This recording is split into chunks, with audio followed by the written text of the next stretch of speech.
Mayong ugto sa tanan. Nagpulit ko di halin sa biyahe guys kay nag-abot ang akon bala nga amigo bala halin sa Africa bala ti swerte ko gidya katama ya kay gidalan niya ko sang gidalan niya naman ko liwat sang manok.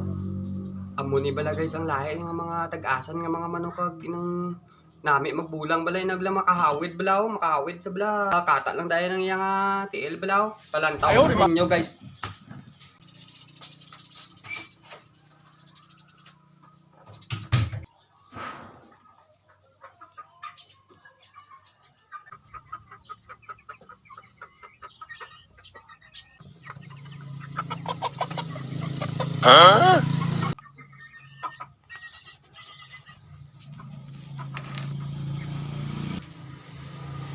Hari sa guys oh.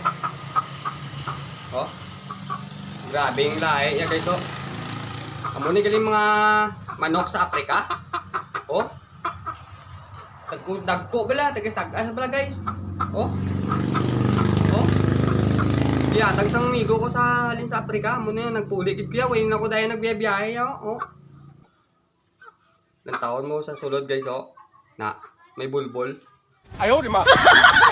Amo ni mga lahi sa mga Afrikano nga mga kuan bala guys oh. Ang iyab lang nga mga tiil bala guys, lagbalagba man guys oh nan. Amo ni gali ang lahi sang mga manok sa Afrika oh. Dugudag ko. Nagambal na sa akon nga kinawingan ko lang ni sa piyak nga balay. Hindi mutsagan nyo sa akon kawatan ba? Hindi ko niya kinawatan niya. Oh. Na?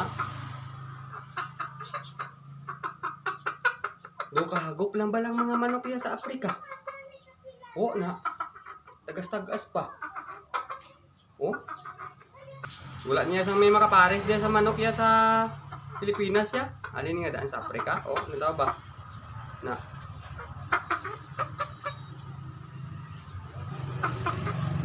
Kung makakita, kung gusto nyo makita mga manok halin sa Afrika guys, kadto lang amo di guys sa akon guys.